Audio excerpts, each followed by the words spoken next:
You've been diagnosed with hip impingement and or labral tear, and just want to say welcome to the club. You can take a seat. We're nice people here. I'm sorry you're dealing with this, because the next step is to decide how to manage it. Do you want to take the surgical route or do you want to take the non-surgical route? And this is what this video is made for. I want to tell you a little bit of the reasons why I chose to go for the surgical route, so you can have another testimonial to make an informed decision of what would work best for you with your own conditions and goals. Hello, beautiful people in YouTube. My name is Mai, and if you're not familiar with my hip impingement story, I will leave a couple of links down below so you can see the whole story, because I've been documenting my recovery since day one, practically. Since actually before day one. So if you have any interest in seeing how this recovery has been for me, please click on the links down below. You can also subscribe to the channel if you want. But let's go ahead and let's talk a little bit about why I chose to do surgery, what was the other option, and the reasons why I didn't go for that one.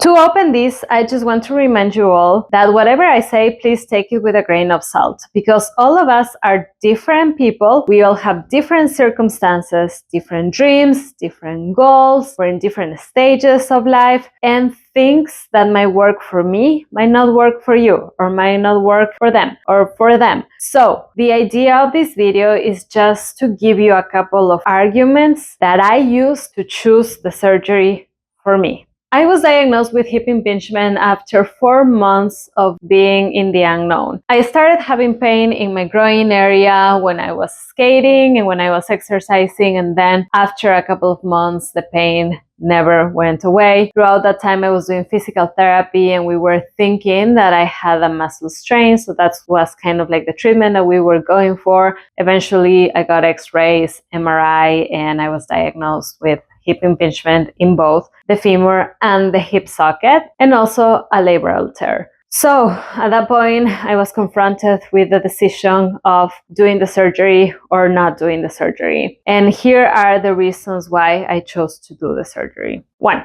Initially, I asked what the non-surgical treatments would look like, and something that I was told was that they would involve cortisone, anti-inflammatory, and other pain management methods that didn't seem like were addressing the root cause of the problem. And I had also read in some blogs and in some websites of clinics that these methods tend to be less effective with time. The more you use them, the less effective they get. I am honestly not a fan of cortisone. I did have to get a cortisone shot after the surgery. If you're interested in knowing why, I am going to link the video as well.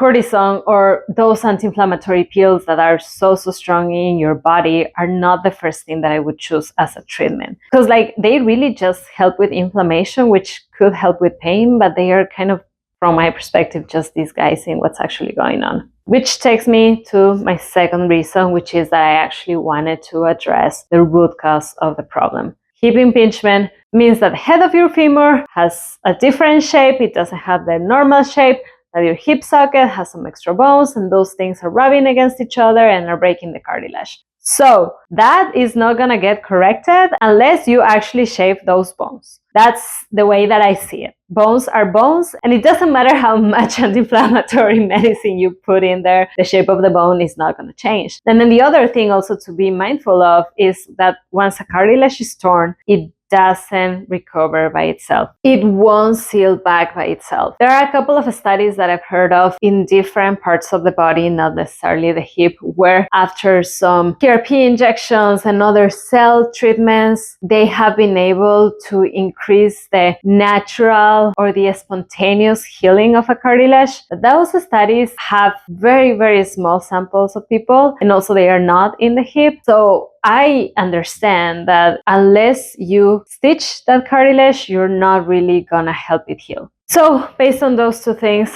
I felt that the surgery was the most evident route for me, at least. Third, a non-surgical option also includes transforming or adapting your life completely.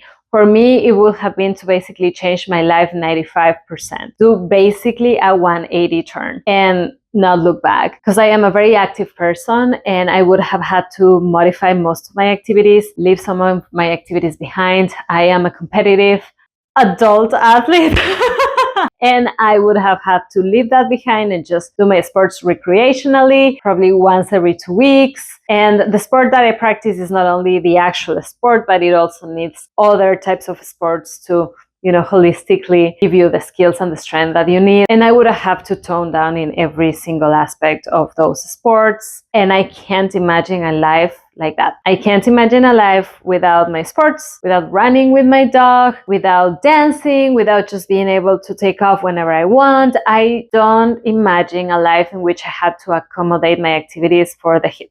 So after seeing testimonials of other athletes and of people that have gone through this, that are back to running or are back to biking or are back to volleyball or whatever their sport is, it gave me a lot of hope to know that there is something to look at the end of this tunnel.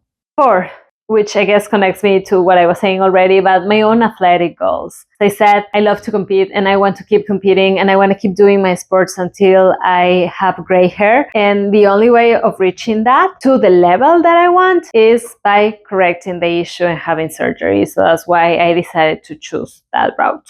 5, rate of success. This surgery has a rate of success between 85 and 90%, which is really, really high according to me. And I thought that it was worth the risk because that 10% is actually really low. And yes, there are risks in every single medical procedure that you can do. However, I thought that it was worth taking the risks given that the rate of success was so high. 6, I do not want to deal with a hip replacement in the future because this that we have is the step before a hip replacement. Because if you keep rubbing and breaking that cartilage, eventually that's going to turn into arthritis, which eventually is going to turn into a hip replacement. And for me, given that I already had the pain, the calculations were that I would be due for a hip replacement in 20 years, which is really scary. And the problem is that the younger you are, the more surgeries you would need, because my understanding is that when you have a hip replacement, the new part of bone that they put in there has a lifespan that doesn't last until you die. So once that part is expired, you need to get it out and put a new one in there. And my understanding is that it's usually recommended to do no more than 2 of those surgeries. I don't know how long these parts last, but my understanding is that the younger you are, the longer lifespan you have, that you might need at least 3 or 4 surgeries to replace these parts. And I really don't want to deal with any of that. Again, I guess that connects me to my last point, number 7, which was that this is the moment to take advantage of my youth because the younger you are, the faster you heal. So I don't want to even think about the surgery 30 years down the road where my body is going to be potentially weaker. It's just natural that the recovery is going to take longer and that it's going to be definitely more challenging. So I figured that I might as well do a surgery that is less invasive when I am young. So hopefully the recovery process is a little bit smoother and faster. And I guess this is the bonus reason because the surgery nowadays is an arthroscopy, which means that it's minimally invasive. It's 3 dots here. And of course, it goes through your muscles. The recovery is really hard, long, and painful, but I feel like it doesn't really compare to opening the whole thing, which is usually what happens with a hip replacement. For all those reasons, I decided to take the surgical route. Today we are almost a year post-op, kind of like, I guess, 2 months before my anniversary, and I have no regrets. I still think that I made the best decision. I am not 100% yet. I understand that it takes from 18 to 24 months to feel like yourself again, but I know that at the end of this journey, I'm gonna be able to go back to my life. I had fixed the root cause, and hopefully the other hip doesn't want to go down the same route. But it just gives me hope to know that I am fighting for something and that there is something waiting for me on the other side. I have 0 regrets and I will do it again if I had to. Hopefully not. But if I had to, I feel like at this point I have realized that it is a successful surgery, so it's worth taking the risk. Good luck making your own decision. Please talk to as many people as you can. Do as much research as you can. For me, initially, it was really interesting because I saw that, for example, in YouTube and social media, most of the advertisement or the testimonials came from people that chose the non-surgical route. They were mostly clinics saying that they would help you fix your hip, and all these people doing their splits and going back to sports and things like that. So it was really difficult for me to find someone like me documenting their story and just like showing the good, the bad, the ugly, and all of that to make the decision. But I do recommend just trying to get into as many resources as you can. There are a bunch of Facebook groups where you can go in and read all the testimonials. There are a couple more people that have done this in YouTube. Try to gather as much information as you can, and then think about your own conditions and what works best for you. Because I also want to acknowledge and understand that there are other factors that come into play.